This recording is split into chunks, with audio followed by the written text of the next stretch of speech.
आजच्या भागामध्ये आपण पाहणार आहोत की इकडे आता जेव्हा लक्ष्मीनी सुद्धा भावनाचं बाळ पाडायचं नाही असं म्हटलेलं असतं, तेव्हा मात्र आता सगळीच बाजू जी आहे ती भावनाच्या बाजूने आलेली असते आणि त्यामुळे सगळ्या काही गोष्टी एकदम चांगल्या घडत असतात. त्या भावनाला सुद्धा आवडत असतं की आपल्या आईनं आपली बाजू घेतली, आपल्याला सावरून घेतलं, यापेक्षा जास्त दुसरं काय पाहिजे. आणि म्हणूनच आता ती आईला म्हणते की आई, मला तुझ्याकडनं हीच अपेक्षा होती आणि थँक्यू, तू मला समजून घेतलंस ना, त्यासाठी मला आज खूप जास्त बरं वाटतंय. मला असं वाटतंय की माझ्या सासूबाईंसोबत म्हणजेच रेणुकाईंसोबत तू सुद्धा माझ्या पाठीशी उभी आहेस ना, हेच माझ्यासाठी खूप महत्त्वाचं आहे, असंही आता ती म्हणत असते. रेणुकाला सुद्धा आता भरून आलेलं असतं. रेणुकाही विचार करते, बरोबर आहे ना, पण नीलांबरीला राग येत असतो.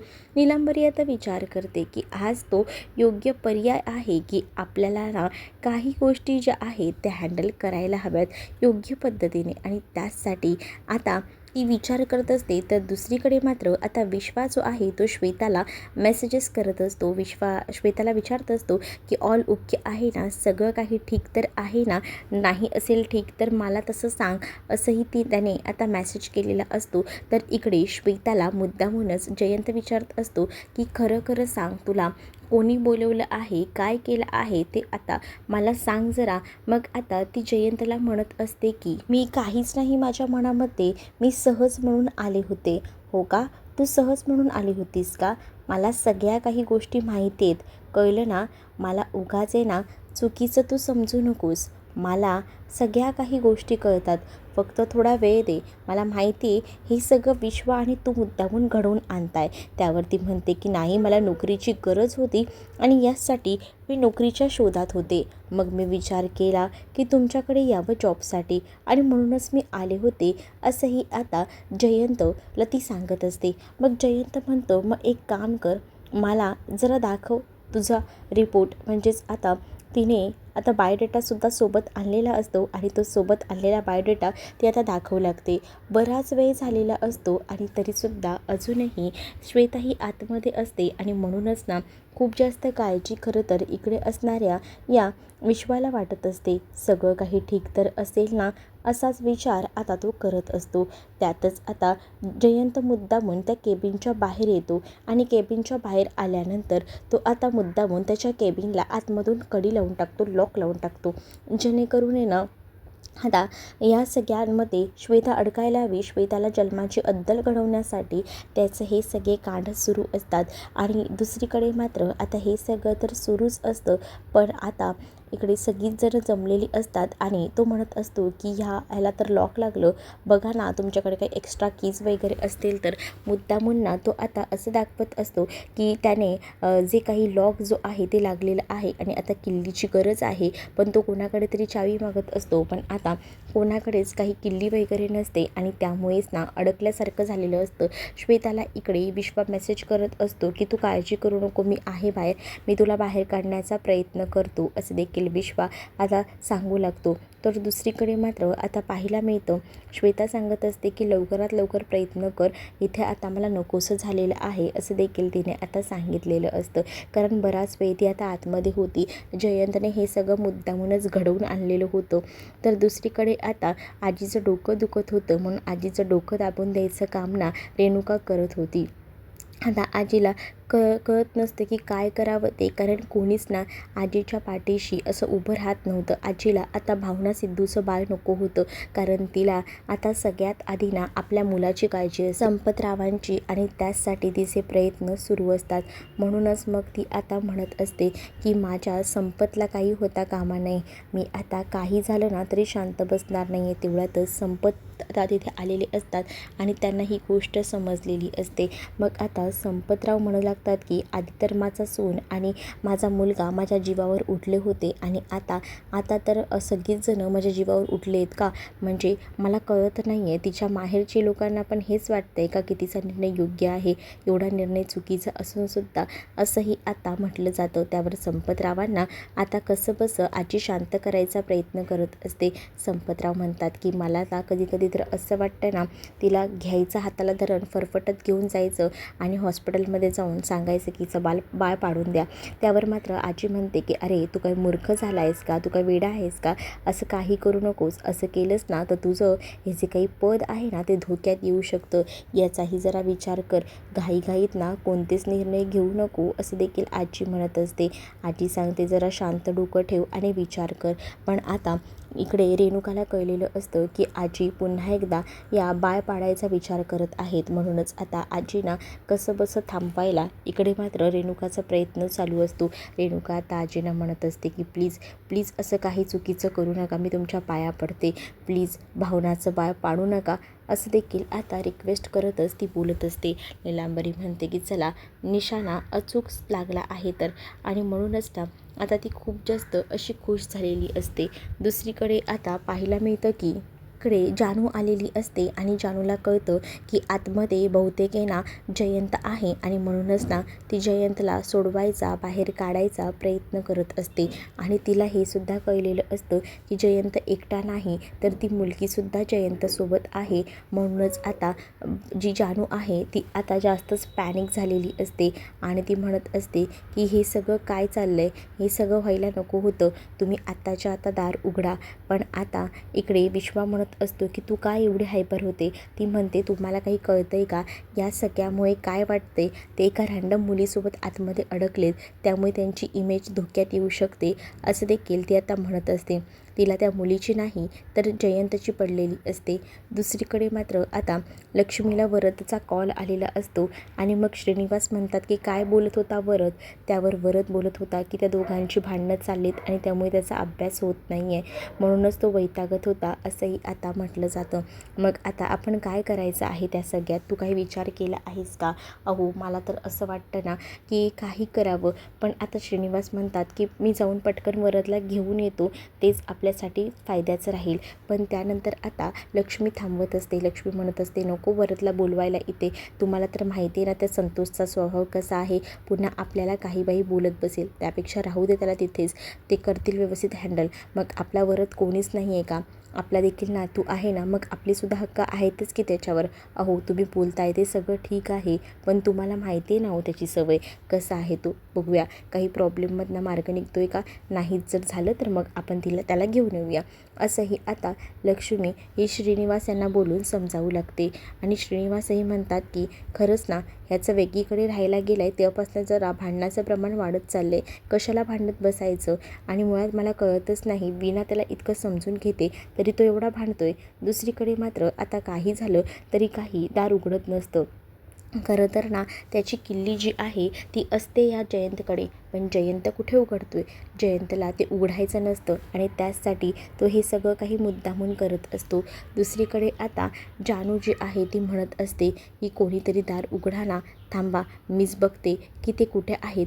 कानेटकरांना आता शोधत ती फिरत असते. तर दुसरीकडे मात्र आता जयंतच्या हातामध्ये एक मोठं एक शस्त्र असतं आणि ज्याच्याने त्याला हे सगळं काही लॉक तोडायचं असतं, दार तोडायचं असतं आणि यासाठी त्याचे प्रयत्न सुरू असतात. पण ते त्याने आधीसुद्धा वापरलेलं आहे आणि ते बघितल्यानंतर नक्कीच ना जानूला पुन्हा त्या सगळ्या काही गोष्टी आठवेल. या सगळ्या गोष्टी इकडे असणाऱ्या या विश्वाला नको असतात आणि विश्वा म्हणूनच त्याला अडवत असतो. तुला कळतं आहे का, डॉक्टरांनी काय सांगितलं आहे, जुन्या गोष्टी नाही दाखवायच्या काढून, मग जानूला जास्त त्रास होत असतो. हे तू मला सांगतोयस का, आणि स्वतः काय करतोयस त्याचा जरा विचार कर ना, किती चुकीचं करतोयस तू हे सगळं.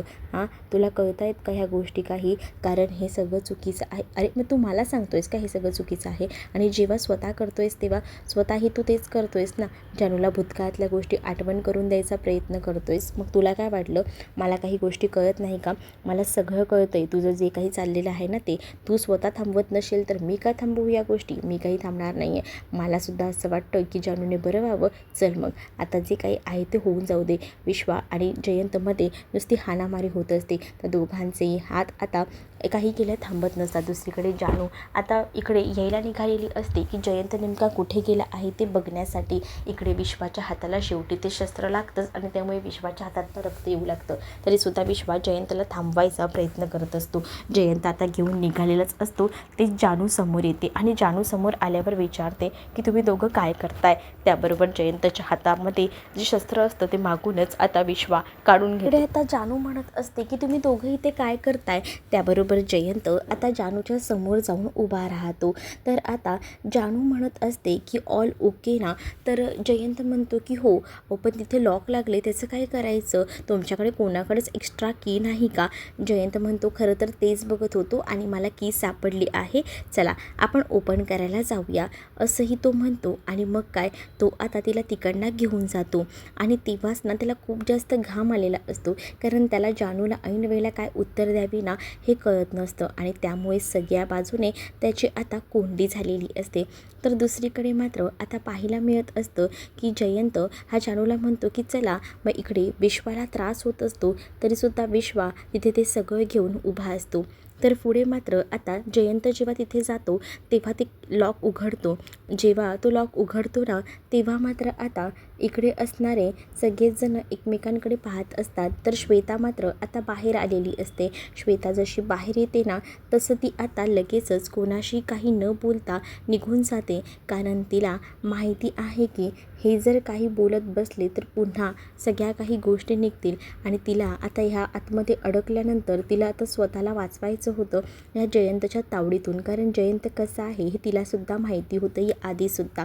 तर दुसरीकडे मात्र आता जी जानू आहे ती म्हणत असते की तुमच्याकडे ना सगळ्याच प्रॉब्लेमचं सोल्युशन असतं, कोणत्या प्रॉब्लेमचं सोल्युशन नाही आहे असं नाही आहे, असंही आता म्हटलं जातं. इकडे विश्वाच्या हाताला लागलेलं असतं आणि विश्वाच्या हाताला लागलेलं असताना ड्रेसिंग वगैरे केली जात असते. ड्रेसिंग करत असताना विश्वा म्हणत असतो की मला आता जरी त्रास होत असला तरीसुद्धा समोरचं दृश्य बघून त्याला जास्त त्रास होत असतो. इकडे आता पाहायला मिळत असतं की भावना जी आहे तिला आता आणि सगळ्यांनाच इकडे बोलवलेलं असतं मीटिंग घ्यायला. मग संपतराव आणि आजी काय बोलतात याच्याकडे लक्ष असतं. तर भावनाला आता आजी म्हणत असते की मी जेव्हा तुझ्या घरी आले होते तेव्हा मला काही गोष्टी कळल्या, तुझ्या आईने मला सांगितलं ना, त्यामुळे मला आता समजलेलं आहे की माझी चूक झाली. मी उगाच ना अंधश्रद्धेवर विश्वास ठेवला आणि जो की मी ठेवायला नको होता. तर ना माझं चुकलेलं आहे. मी आता इथून पुढे असं वागणार नाही, असंही आता म्हटलं जातं. जेव्हा आता या सगळ्या गोष्टी बोलल्या जातात ना, तेव्हा मात्र आता भावना तर खूप जास्त खुश होते. कारण आजीमध्ये झालेला हा बदल त्यांच्यासाठी खूप मोठा असतो. तर आजी म्हणत असते की हो, तुझ्याच आईनं माझे डोळे उघडले. मी आता ठरवलं आहे की सगळं काही व्यवस्थित आपल्या घरात व्हायला हवं. कारण आता ना कुठेही काहीच गोष्टी कमी पडायला नकोस हेच मला वाटतं. काही झालं ना तरीसुद्धा आपण एकदम मस्त आणि मजेत राहूया.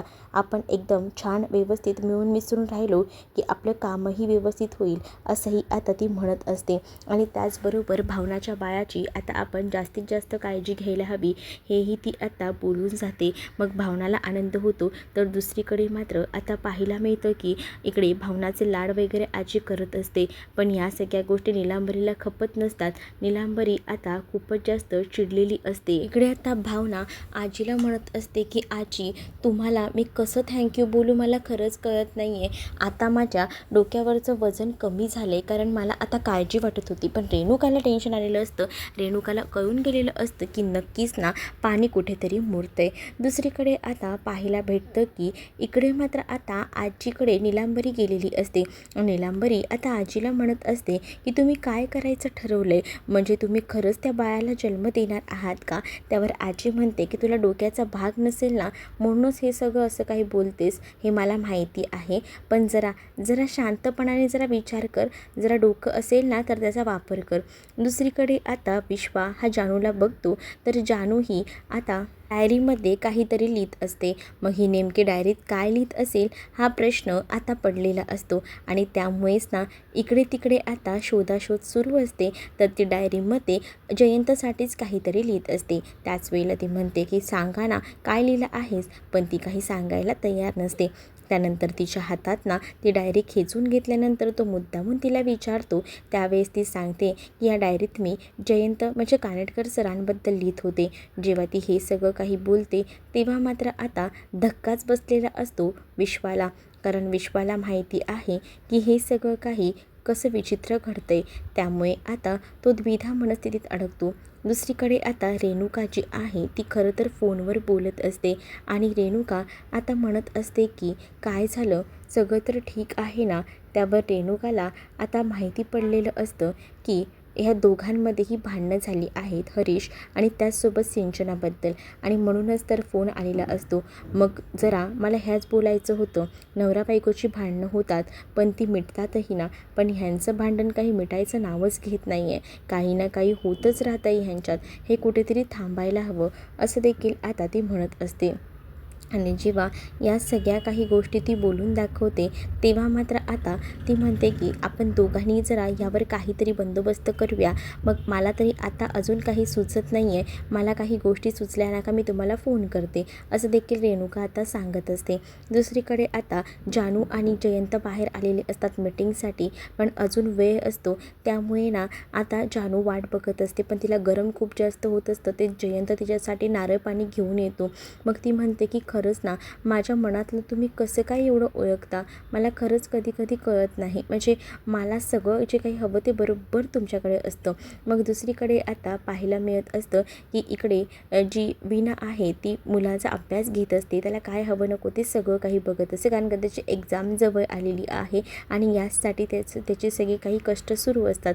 दुसरीकडे मात्र आता संतोषचं आल्याला सुरू होतं की त्याला जेवण हवं आहे, पण त्याला जेवण हवं असलं तरीसुद्धा तो जो काही राडा करत होता ते एकदम बेकार होतं. तो म्हणत असतो की मी आत्ताच आलो आहे, तुला कळत नाही का, मला पहिल्यांदा जेवण दे जेवण दे असं करून तो मुद्दामून ना आवाज करत असतो. आणि त्याच वेळेला ती त्याला म्हणते की तुम्हाला दिसत नाही आहे का मी काय करते ते, मी मुलाचा अभ्यास घेते आणि तुमचं काय चाललं आहे, तुम्ही ना मला त्रास देऊ नका, तुम्हाला जे काही करायचं आहे ते करा असं देखील ती आता म्हणत असते.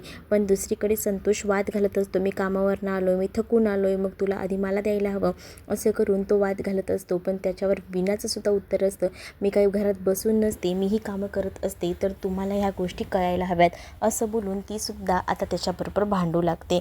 तर इकडे आता जयंत आणि जानू मस्तपैकी नारळ पाणी पित असतात. त्याच वेळेला तुम्हाला माझ्या मनातलं कसं कळतं मला तुझ्या मनातलं असं बोलून तो आता तिच्या काही सवयी सांगतो आणि त्या सगळ्या बरोबर मॅच होत असतात. मग जानू ही आता जयंतला त्याच्या सवयींबद्दल काहीतरी सांगत असते, पण मुद्दामून जयंत सांगत असतो की नाही नाही तुझं हे चुकते असं बोलून मुद्दामून ना तो आता तिला फसवायचा प्रयत्न करत असतो. त्यांच्या दोघांचंही कन्व्हर्सेशन सुरू असतं. आणि त्याच वेळेला जानू जयंतला म्हणते की तुम्हाला माझ्याबद्दल जे काही कळलं आहे ते तुम्हाला माझ्या आईबाबांकडनं कळलं असेल, बरोबर ना, आणि तुम्ही माझ्या आईबाबांकडनंच या सगळ्याच्या गोष्टी आहेत त्या काढून आणल्या आहेत, बरोबर की नाही. मग आता जयंत म्हणतो की नाही, मी कशाला तुझ्या आईबाबांकडे जाऊ ह्या सगळ्या गोष्टी विचारायला, मला सगळ्या गोष्टी ऑलरेडी माहिती आहेत. मला ना काय माहिती आहे का, जर मी बघितलं ना एखाद्याला तर त्याचा चेहरा बघून आहे ना मला बऱ्याच गोष्टी कळतात, म्हणून मला आता माहिती आहे की काय आहे आणि काय नाही ते, तू काळजी करू नकोस असंही आता तो तिला म्हणत असतो. तेवढ्यातच ना आता एक कॉन्टॅक्ट फोन आलेला असतो आणि तो फोन आल्यानंतर तो रिसीव करतो. तर आता सांगितलं जातं की आता तुम्हाला सध्या तरी नाही जायचं आहे, ही मीटिंग कॅन्सल होते. मग जानू वैतागते. मग जयंत तिला म्हणतो की काय झालं, तुम्हाला हे आवडलं नाही का की आपण हे असं बाहेर आलो आहे आणि मग असा वेळ घालवला. जानू म्हणते की आम्हाला खूप आवडले, काय सांगू तुम्हाला, मला तर खूप आवडले, फक्त असंच काही ना काही व्हायला हवं असंही काहीतरी म्हणत असते ती. त्यावर जयंत म्हणतो की काय म्हणालीस पुन्हा बोल. मग ती बोलते काही नाही. मग आता ती म्हणते की आपल्याला वेळ तर तुम्ही मला प्लीज गाडी शिकवाल का. तर जयंत तिच्याकडे पाहू लागतो. इकडे संतोषला आता ती कसं बसं जेवण वाढत असते आणि जेव्हा ती संतोषला जेवण वाढत असते ना तेव्हा मात्र आता संतोष जो आहे तो मात्र म्हणत असतो की ही कोणती पद्धत आहे जेवण वाढायची, मला नाही आवडली, हा नीट वाढ. मग आता ती म्हणते की मला जसं वाढता येतं ना तसं मी घेते, काय ना तुमचं ना कटकटीने मला वैताग आला आहे, कारण का जेव्हा एकत्र करत राहत होतो ना त्यावर सोल्युशन होतं, मला अभ्यास घ्यायला लागतो, सगळ्या काही गोष्टी मला एकटीला कराव्या लागतात, मलाही जमत नाही. तुम्हाला काय कळतं आहे हे, फक्त बाहेर जाऊन कमवून आणायचं आणि मला खाऊ घालायचं एवढंच नसतं, बाकी पण काही गोष्टी असतात ज्या घरातल्या असतात ज्या मला कराव्या लागतात. असंही आता ती रागवून ओरडून त्याला बोलत असते. हे भांडण आता वाढत चाललेलं असतं आणि कुठेतरी थांबायला हवं असं वरतला वाटतं. म्हणतो की तुमची भांडणं थांबतायत का मी आता आजीकडे निघून जाऊ. तो जसं असं म्हणतो ना तसं मात्र आता राग येतो आणि तो रागवूनच त्याला म्हणतो की काय म्हणालास, मला सांगतोयस, पुन्हा जर बोललास ना तर लक्षात ठेव असं बोलून त्याला आता मारायला तो चालू करतो. पण आता ह्या सगळ्या गोष्टीचा राग ना इकडे असणाऱ्या वीणाला येतो. वीणा म्हणते पुन्हा जर माझ्या मुलाला अंगाला हात लावाल ना तर बघा. इकडे आता जानूने हट्ट धरलेला असतो की तिला ना आता गाडी शिकायची आहे म्हणून, आणि म्हणूनच मग ती आता गाडी शिकण्यासाठी म्हणून फोर्स करत असते. आणि तेव्हाच ना तो तिला म्हणत असतो की आता आपल्याला शिकायची, पण त्याच्या मनात भलतंच सुरू असतं. त्याला शिकवायची नसते गाडी तिला, कारण त्याला माहिती आहे की कंट्रोल ह्याच्या हातात हवा आहे ना त्याला. मग हिला गाडी शिकवली तर हिला आता सगळंच येऊ शकतं, म्हणूनच त्याला आता ती गाडी वगैरे तिला काही शिकवायची नसते. आणि म्हणून तो मुद्दामून नाटकं करत असतो. पण त्याच वेळेला आता जानूचा फोर्स असतो. जानू म्हणते की प्लीज प्लीज प्लीज मला शिकवा. मग आता जयंतचा नाईलाज होतो. जयंतला आता तिला गाडीवर बसवावंच लागतं आणि तिला आता गाडी शिकवावीच लागते. दुसरा पर्यायच त्याच्याकडे आता उरलेला नसतो. जानूला आता तो कसं गाडीला सगळं लावायचं, काय करायचं, कशा सगळ्या गोष्टी तो आता शिकवत असतो. आणि जेव्हा तो ह्या सगळ्या गोष्टी तो शिकवतो ना, तेव्हा जानू हळूच का होईना त्याच्या प्रेमात पडलेली असते आणि एकटक आता त्याच्याकडे बघत असते. तिची आता त्याच्यावरनं नजर काही हटत नसते. त्यामुळेच आता ते दोघंही जण एकमेकांमध्ये हरवून जातात. तर दुसरीकडे आता पाहायला मिळतं की गाडी थोडं का होईना तिला आता चालवायला येत असते. म्हणजे आता ती थोडंफार चालवून दाखवते. आणि हे सगळं बघून जयंतसुद्धा आता खुश झालेला असतो.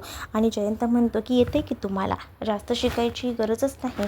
मग आता तो थोडी ना तिला जास्त शिकवणार असतो, कारण त्याला माहिती आहे की हिला जर जास्त शिकवलं तर ही आता आपल्या हाताबाहेर जाईल, कारण का पुढे जाऊन ह्याला कंट्रोल करायचं आहे ना तिला. दुसरीकडे आता पाहायला मिळतं की जी नीलांबरी आहे तिला रूममध्ये आजीने बोलवलेलं असतं. आजी नीलांबरीला म्हणते की तुला प्रत्येक वेळेला लई मोठी सून बनायची असते, सर्वोत्कृष्ट सून बनायची असते ना, मग तुला आता चांगली संधी देते चांगलं सून बनण्यासाठी. आणि त्याचसाठी तुझ्याकडे एक चान्स आहे बघ. मी संपतच्या ओळखीच्या एका डॉक्टरांशी बोलली आहे, तर त्यांनी सांगितले की आम्हाला रिपोर्ट आणून द्या, म्हणजे आम्ही बघतो की भावनाच्या बाळाला किती दिवसात आपण पाडू शकतो ते. आणि त्याचसाठी तुला आता ते रिपोर्ट शोधायचे आहेत. एवढंच ना, मग मी भावना आणि सिद्धू गेल्यानंतर त्यांच्या रूममध्ये रिपोर्ट शोधायला जाऊ शकते. हे बोलून नको दाखवू, करून दाखव, कारण का रिपोर्ट लवकरात लवकर डॉक्टरांकडे पोचणं गरजेचं आहे. त्यानंतर डॉक्टर आपल्याला सांगणार आहेत की कसं काय करायचं आहे ते. मग काम झालं पाहिजे असं देखील आता आजी जी आहे ती नीलांबरीला बोलते. नीलांबरी म्हणते की काळजी करू नका, तुमचं काम झालंच म्हणून समजा. आणि मग ती आता तिकडनं काम करण्यासाठी म्हणून निघून जाते. तर तुम्हाला हा भाग कसा वाटला आहे हे कमेंटमध्ये मला नक्कीच सांगा. आणि अशाच नवनवीन भागांसाठी आपल्या चॅनलला सबस्क्राईब नक्कीच करा. चला तर मग भेटूया पुढच्या भागात. तोपर्यंत टाटा, बाय.